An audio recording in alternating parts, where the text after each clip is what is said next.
1857 की क्रांति की चैप्टर शुरू किया था और उसमें कल एक अवसर भी था जो बताना भूल गए थे। कल 1857 की क्रांति के 163 वर्ष पूरे हो गए थे। इस अवसर पर हम लोगों ने इसको शुरू किया था।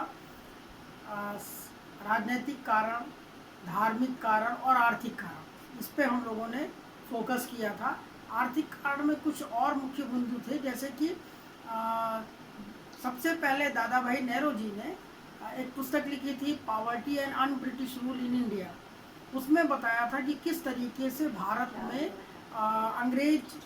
अंग्रेजी ईस्ट इंडिया कंपनी भारत में आकर और हमारा आर्थिक रूप से शोषण कर रही थी।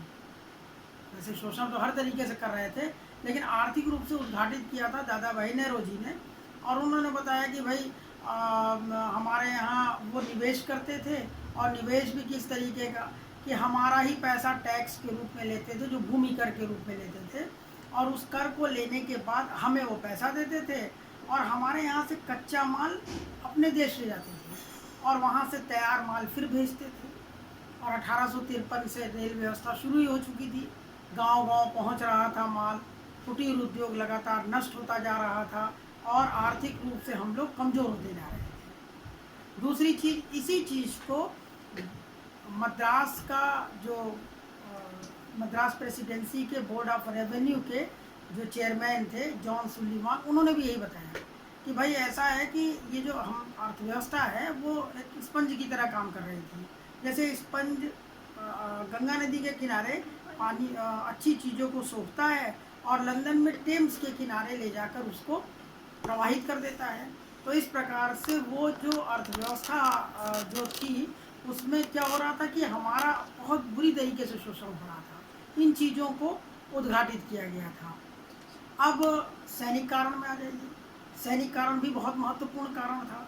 देखिए, सैनिक विद्रोह जो शुरू हुआ था, वो विद्रोह शुरू हो गया था 1764 के बक्सर के युद्ध में। बक्सर का युद्ध हुआ था 23 अक्टूबर 1764 को। मेजर हेक्टर मुनरो के नेतृत्व में एक अंग्रेजी सेना लड़ रही थी। यद्यपि भारत के 3 सेनाएं थी। मुगल सम्राट शाह आलम द्वितीय उसमें भागीदार थे, अवध के नवाब शुजाउद्दौला थे, और बंगाल के निर्वासित नवाब मीर कासिम थे। उस सेना में जो अंग्रेजी सेना थी, उस सेना में जो भारतीय सिपाही शामिल थे, उन्होंने विद्रोह कर दिया कि हम विद्रोह नहीं करेंगे, और उन्होंने इसे लड़ने से मना कर दिया। बक्सर का जो 1764 का बक्सर का युद्ध था, उसमें 24 सिपाहियों को तोप से बांधकर उड़ा दिया गया। इसके बाद अगला विद्रोह हुआ 1806 में। 1806 में जो विद्रोह हुआ था वो बेल्लूर में हुआ था। बेल्लूर का जो विद्रोह था वो इससे हुआ कि भारतीय सिपाहियों को कहा गया कि भाई आप टीका नहीं लगा सकते हैं, सेना में अगर नौकरी करनी है तो उन सिपाहियों ने विद्रोह कर दिया। इसके बाद अगला जो विद्रोह हुआ था वो एक सेना थी जो वर्मा जा रही थी। वर्मा जाने के लिए समुद्र पार करना पड़ता। तो समुद्र पार करना, हिंदुओं में उस समय ये मान्यता थी कि अगर कोई समुद्र पार करता है तो उसको धर्म से निष्कासित कर देते थे। तो जो समुद्र पार करने जा रहे थे, उसमें समुद्र पार करके गए और जब वो लौट के आए तो उनका बहिष्कार हो गया। तो उस सेना ने जाने से मना कर दिया था, उन्होंने विद्रोह कर दिया। ये 47वीं रेजिमेंट थी। इसके बाद एक कानून आया था 1854 में, लॉर्ड कैनिंग के समय। 1854 में लॉर्ड डलहौजी के समय, और डलहौजी के समय जो कानून आया था वो डाकघर से संबंधित था। होता क्या था कि अगर कोई सैनिक अपने घर पत्र भेजता था तो पूरे भारत में कहीं भी पत्र भेज सकता था, वो फ्री ऑफ कॉस्ट जाता था। लेकिन डलहौजी ने 2 पैसे का टिकट कर दिया कि 2 पैसे का टिकट सबके लिए है, चाहे वो सैनिक हो चाहे वो असैनिक। इसको लेके कि भाई उनके ऊपर, चूँकि उस समय तनख्वाह बहुत कम मिलती थी, वेतन बहुत कम था। जो पैदल सैनिक थे उनको 7 रुपये, और जो घुड़सवार सैनिक थे उनको 27 रुपये। तो इस तरीके से इतने कम वेतन में फिर 2 पैसे का डाक टिकट, तो ये भी नाराज़गी का कारण हो गया सैनिकों के। 1856 में जब लॉर्ड कैनिंग गवर्नर जनरल हुए तो उन्होंने एक कानून बनाया जो सैनिक भी नौकरी करेगा, जनरल सर्विसेज सेटलमेंट एक्ट करके वो कानून था 1856 का। उसमें ये कहा गया कि अगर आपको नौकरी करनी है तो सारी शर्तें माननी पड़ेगी। इस शर्त में एक शर्त ये थी कि आपको कहीं भी जाना पड़ेगा। तो 1856 में जब ये कानून बना तो जो सैनिक अफ़गानिस्तान गए और जो उसमें से लौट कर आए, तो अवध का एक सीताराम नाम का एक सिपाही था, जब वो अपने गांव पहुंचा तो उसका सामाजिक बहिष्कार हो गया कि तुम तो अफ़गानिस्तान गए थे, तमाम तरीके की चीज़ें जो मिला होगा वही खाए होगे। तो उसका विद्रोह, उसको जो है निकाल दिया गया। तो ये सारे कारण से सैनिक असंतुष्ट थे और सैनिकों ने बहुत बढ़ चढ़कर विरोध किया था, विद्रोह किया था। 1857 की क्रांति में सैनिक कारण बहुत महत्वपूर्ण था और जो अवध के सैनिक थे, सबसे ज़्यादा अवध के सैनिक थे, 75,000 सैनिक थे। और ये सैनिक किसान भी थे, क्योंकि किसान परिवार से जुड़े हुए थे। तो कर व्यवस्था इतनी ज़्यादा जटिल थी और इतना ज़्यादा कर देना पड़ता था, एक तो उससे प्रताड़ित, ऊपर से वेतन कम मिल रहा था। उसके बाद जो है उनको डाक टिकट जो वाली वो भी लागू कर दिया गया।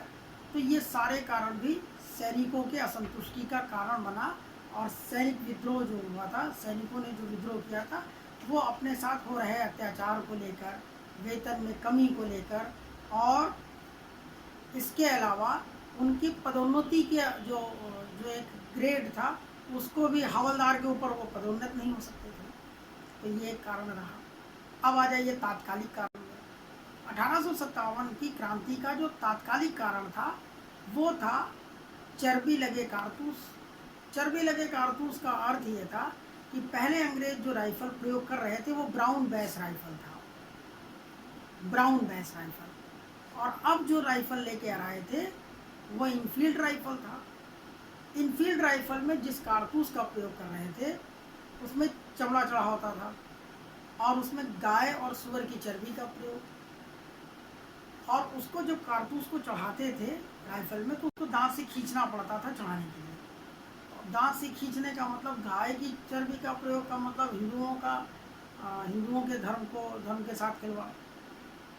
सुअर की चर्बी का प्रयोग का मतलब मुसलमानों के। तो अब दोनों नाराज हो गए और यही कारण बना। ये जो खबर थी सबसे पहले कलकत्ता के दमदम में फैली, जनवरी 1857 में। दमदम के बाद फिर फरवरी में पहुंच गया बहरामपुर में, और बहरामपुर के बाद फिर ये पहुंच गया बैरकपुर छावनी में। बैरकपुर छावनी कलकत्ता में पड़ती थी और मंगल पांडे नाम के अंग्रेजी सेना के एक भारतीय सिपाही जो उत्तर प्रदेश के गाजीपुर के रहने वाले थे, ध्यान रखिएगा, मंगल पांडे गाजीपुर के रहने वाले थे।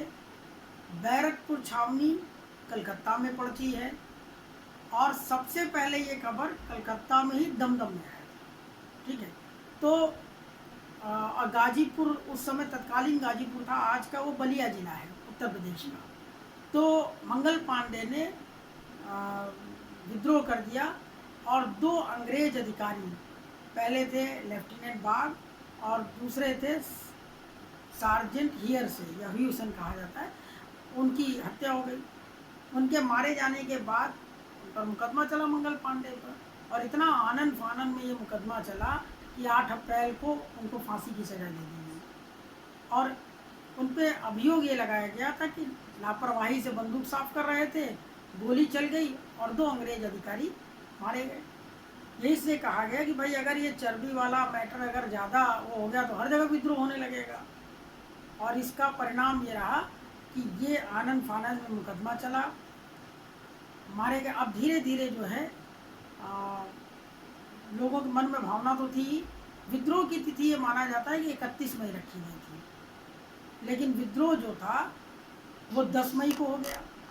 10 मई 1857 को मेरठ में विद्रोह हुआ, और मेरठ में जो विद्रोह हुआ था वहाँ पे पैदल सैनिकों ने, अच्छा मेरठ सबसे बड़ा शस्त्रागार था अंग्रेजों का, मुख्यालय था शिमला, ये हम पहले ही बता चुके हैं, सेना का मुख्यालय शिमला था। लेकिन सबसे बड़ा शस्त्रागार जो था वो मेरठ था। मेरठ में विद्रोह हुआ। 10 मई को रविवार का दिन था। अंग्रेज अधिकारी चर्च में पूजा पाठ करने गए थे अपने, और यहाँ पर विद्रोह हो गया और विद्रोहियों ने शस्त्रागार को लूट लिया। और इसके बाद वहाँ से शस्त्र इकट्ठा करके कुछ अंग्रेज अधिकारी मारे भी गए और सीधे दिल्ली की ओर चल पड़े। ये जब दिल्ली पहुँचे तो दिल्ली में जब पहुँचे तो वहाँ पर बहादुर शाह जफ़र को जगाया गया और बताया गया कि भाई आप मुगल सम्राट। बहादुर शाह जफ़र की अवस्था उस समय 70 वर्ष की थी।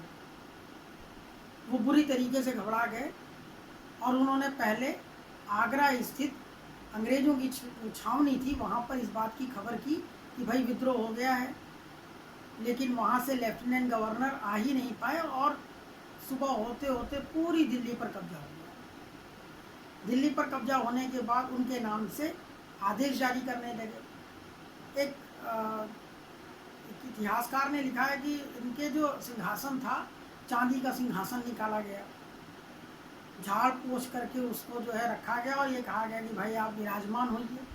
इसके बाद उन्होंने पहला आदेश जारी कर दिया। सबसे पहले तो भारत में जितने भी रजवाड़े थे उनसे कहा गया कि तत्काल दिल्ली आइए। और लॉर्ड डलहौजी के काल में जो दीवाने आम और दीवाने खास बंद किया गया था उस पर भी इन विद्रोहियों ने कब्जा कर लिया। बाकायदा दीवाने आम में अपने बिस्तर बिछा दिए और विद्रोह की भूमिका तैयार कर दी पूरी तरीके से। और इसके बाद यहाँ से विद्रोह तेजी से फैला। बहादुर शाह जफ़र ने अपनी सहायता के लिए एक परिषद तैयार की थी 10 सदस्यों की, जिसमें 6 सैनिक और 4 असैनिक थे। बाद में रुहेलखंड में विद्रोह किया था बख्त खान ने, वो भी दिल्ली आ गए और उन्होंने कमान संभाल ली। इस तरीके से बहादुर शाह जफ़र के मुख्य सेनापति हुए बख्त खान। 1870। इसके बाद क्या हुआ? अच्छा, बहादुर शाह जफ़र का ही एक करीबी था इलाही बख्श। इलाही बख्श लगातार अंग्रेज़ों को सूचनाएं दे रहा था।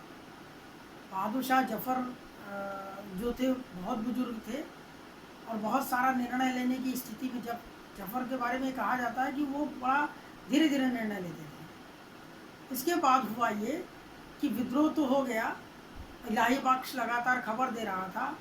सबसे पहले अंग्रेज़ों ने कब्जा भी दिल्ली पर किया था।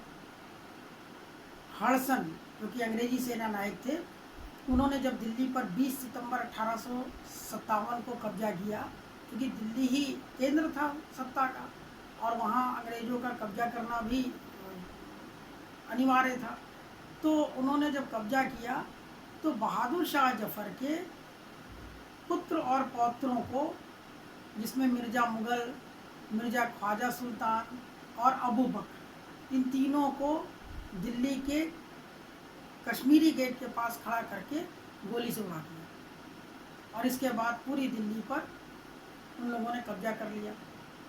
बहादुर शाह जफ़र गिरफ्तार कर लिए गए। बहादुर शाह जफ़र को गिरफ्तार जो किया गया था वो हुमायूं के मकबरे से गिरफ्तार किया गया था और इसमें भी इलाही बख्श ने ही मुखबिरी की थी।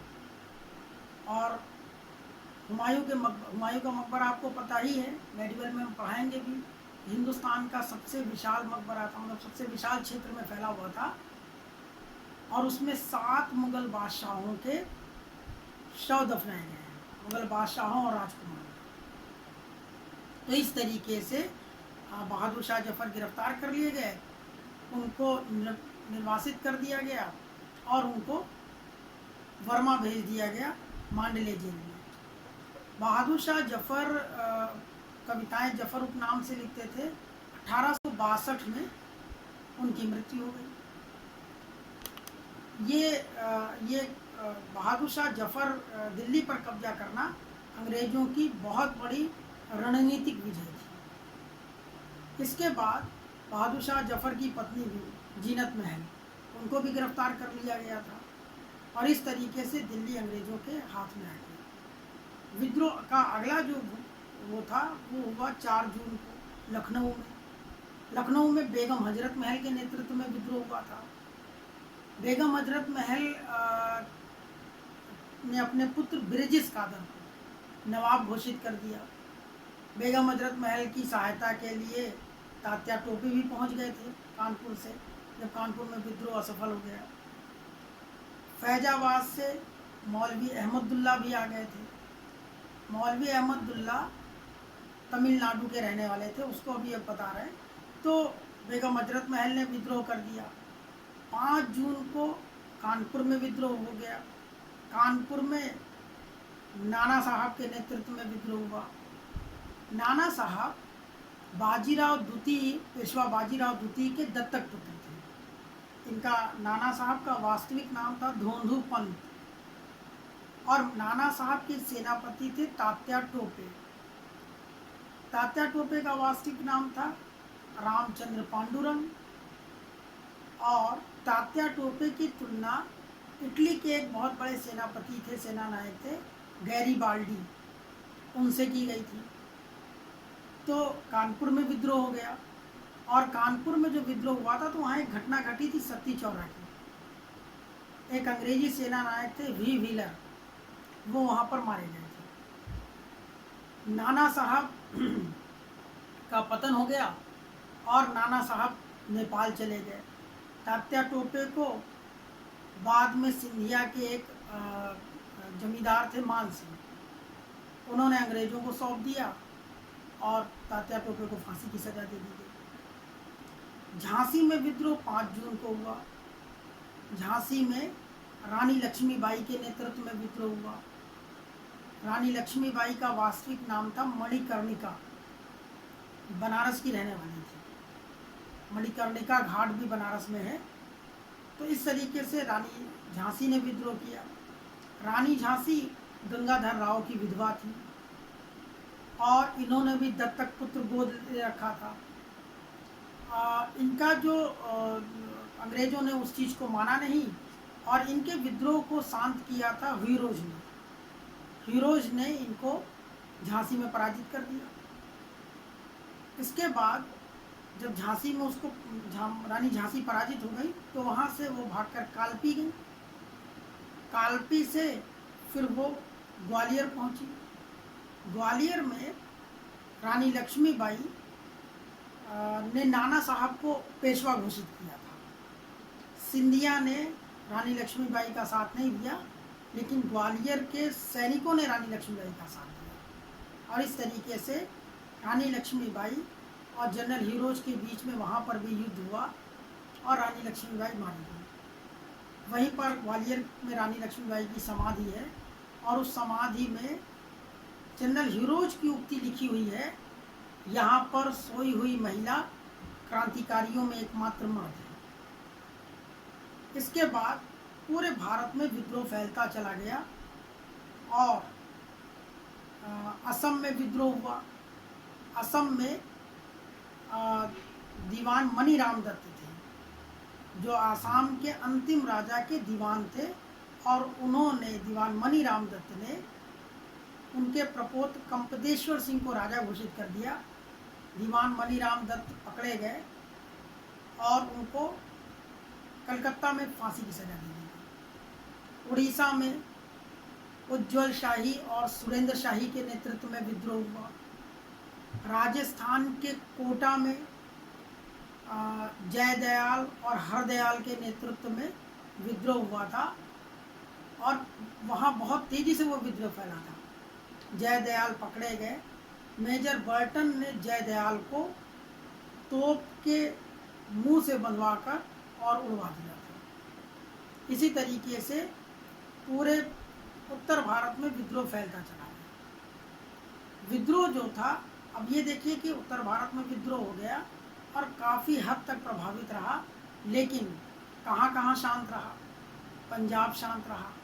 पंजाब में विद्रोह नहीं हुआ, क्योंकि 1849 में पंजाब को लाल डलहौजी ने अंग्रेजी साम्राज्य में मिलाया और इतना अत्याचार किया कि वहाँ विद्रोह नहीं हो पाया। पंजाब में विद्रोह नहीं हुआ। दक्षिण भारत पूरा शांत रहा। इसके अलावा आपका महाराष्ट्र के आसपास के क्षेत्रों में विद्रोह नहीं हुआ। यहाँ तक कि कलकत्ता मध्यम वर्ग ने विद्रोह में भाग नहीं लिया, और कलकत्ता बम्बई के मध्यम वर्ग के लोग जो थे वो क्या कर रहे थे, वो लगातार प्रार्थना कर रहे थे कि ये विद्रोह सफल ना हो। तो इस तरीके से मध्यम वर्ग नहीं साथ दे रहा था। उनका ये सोचना था कि फिर से हम पुरातन पंथी या मध्यम जो शासक वर्ग है उनके हाथ में आ जाएंगे। तो इस तरीके से, और उत्तर प्रदेश में भी दो जिले, एक तो सहारनपुर और दूसरा मुजफ्फरनगर, ये दो जिले थे, वहाँ पर विद्रोह नहीं हुआ। आसपास के जैसे मेरठ है और जगहों पर हो रहा था, लेकिन ये दो जो जिले थे वहाँ पर विद्रोह 1857 का नहीं हो सका था। तो ये सारे जो जगह थे वो विद्रोह हो रहे थे, और एक प्रकार से अंग्रेजी सत्ता को इन्होंने उखाड़ फेंका था। अब देखिए कि किन लोगों ने इसमें सहयोग किया था अंग्रेजी सत्ता का। तो एक नया जमींदार वर्ग जो था, जो अंग्रेजों की नीतियों से बहुत लाभान्वित था, उसने समर्थन किया। हैदराबाद के जो निजाम थे सालार जंग, वो लगातार समर्थन कर रहे थे। इसके अलावा सिंधिया, ग्वालियर के सिंधिया और उनके मंत्री दिनकर राव समर्थन कर रहे थे। भोपाल में वहाँ की शासिका थी सिकंदरी बेगम, वो समर्थन कर रही थी। यद्यपि भोपाल में जो पठान थे, जिनको विलायती कहा जाता था, वो लोग विरोध कर रहे थे और गांव-गांव घूमकर लोगों को इस बात के लिए प्रेरित कर रहे थे कि आप विद्रोह करें। एक प्रमुख विद्रोही थे फैजाबाद के मौलवी अहमदुल्ला, जिनका अभी हमने इसके पहले जिक्र किया। मौलवी अहमदुल्ला ने तमिलनाडु के अर्काट ज़िले से विद्रोह शुरू किया था। वो अर्काट ज़िले के रहने वाले थे, और फैजाबाद में विद्रोह सबसे तीव्र गति से किया था। इन्होंने, मौलवी अहमदुल्ला ने, बेगम हजरत महल का भी साथ दिया था। मौलवी अहमदुल्ला ने अंग्रेज़ों के विरुद्ध जिहाद का नारा दिया था, और लॉर्ड कैनिंग ने उस समय इनके ऊपर जिंदा या मुर्दा पकड़े जाने का इनाम रख रखा था। इतना ज़्यादा अंग्रेजी सत्ता इनसे घबराई हुई थी, क्योंकि ये खुद तो विद्रोह कर रहे थे और जगह जाके लोगों का समर्थन भी कर रहे थे, और इनकी युद्ध शैली जो थी वो छापामार प्रणाली की थी। एक बहुत बड़े विद्रोही थे जिनको हम लोग रह गए, वो थे बिहार के कुंवर सिंह। ये बिहार के शाहाबाद ज़िले के जगदीशपुर के रहने वाले थे, और वहाँ के बहुत बड़े जमींदार थे। इनकी जब जमींदारी छीनी गई तो इन्होंने विद्रोह किया। विद्रोह करते हुए वहीं पर विद्रोह नहीं किया, बल्कि शाहाबाद, इसके बाद उत्तर प्रदेश के आजमगढ़ ज़िले तक आ गए। आजमगढ़ ज़िले के पास अतरौलिया एक जगह है, वहाँ पर अंग्रेजी सेना को इन्होंने पराजित कर दिया। तो इस तरीके से ये लोग विद्रोह कर रहे थे, और जब इनके हाथ में गोली लगी तो अंग्रेज़ों से ये इतना नफरत करते थे कि जिस हाथ में गोली लगी उस हाथ को काट के इन्होंने फेंक दिया। तो इस तरीके से ये पूरे उत्तर भारत में विद्रोह फैल चुका था, और अंग्रेज़ों ने धीरे धीरे इस विद्रोह को दबाना भी शुरू किया। आपने सुन ही लिया कि इलाहाबाद में जैसे लियाकत अली ने विद्रोह किया, जनरल नील ने इलाहाबाद और कानपुर दोनों के विद्रोह को दबाया। रानी झांसी के विद्रोह को ह्यूरोज ने दबाया। तो इस तरीके से पूरी अंग्रेजी सेना इस विद्रोह को दबाने में जुट गई, और अंततः यह 1857 का विद्रोह असफल हो गया। 1857 के विद्रोह में कुछ नेताओं को उपाधियां भी दी गई थी, जैसे कुंवर सिंह। कुंवर सिंह को वहाँ की जनता राजा कहती थी। बेगम हजरत महल को महक परी की संज्ञा दी गई है। बेगम हजरत महल जब पराजित हुई तो वो भागकर नेपाल चली गई। ये कहा जाता है कि बाद में अंग्रेजी सरकार ने उनको पेंशन का प्रस्ताव किया था, लेकिन उन्होंने इसको स्वीकार नहीं किया। इसके अलावा ये बहादुर शाह जफर के खिलाफ जो मुकदमा चला था, तो उस मुकदमे की सुनवाई की थी मेजर हैरियट ने, और हैरियट ने सुनवाई करते समय एक बात कही थी कि भाई ये जो विद्रोह था, जैसे वीडी सावरकर ने कहा कि प्रथम स्वतंत्रता संग्राम या राष्ट्रीय विद्रोह, तो इस भावना को पुष्टि मिलती है उस मुकदमे से जिसमें हैरियट ने कहा था कि यह विद्रोह सैनिक रूप तक ही सीमित नहीं रहा, बल्कि आगे बढ़कर शहरों तक और महलों तक पहुंच गया। शहरों तक का मतलब आम जनता भी इसमें जुड़ गई थी। यह 1857 का पूरा बाय एंड लार्ज पूरा सारा जितना भी है। एक चीज़ कहना चाहूँगा फिर से कि आप लोग मेहनत करें और ये ना देखें कि बहुत अच्छा बोर्ड नहीं है, हम बहुत धीरे धीरे भी बता रहे हैं, आप इसको नोट भी कर सकते हैं, नोट कर लीजिए। इसीलिए पॉइंट को हम कई बार रिपीट भी कर चुके हैं। और वही कहूँगा कि साध्य पे ध्यान दीजिए, साधन पर नहीं। साधन अवेलेबल नहीं है लॉकडाउन पीरियड में, लेकिन जो मैटर है वो हम कोशिश कर रहे हैं कि जिस तरीके से मैं कोचिंग में कोशिश करता था कि अच्छे से अच्छी तरीके से मैटर दूँ, तो अब मेरी जिम्मेदारी बन गई कि और ज़्यादा अच्छी तरीके से धीरे धीरे एक एक पॉइंट क्लियर करूँ। आशा करता हूँ कि आप खूब घर में पढ़ रहे होंगे मेहनत से, और जो अपने मित्र हैं उनको भी ये दीजिए ताकि उनका भी लाभ। अगला हम जो चैप्टर पढ़ाएंगे उसमें 1857 की जो चीज़ें रह जाएंगी उसको भी कर देंगे, और अगला चैप्टर सामाजिक धार्मिक आंदोलन का।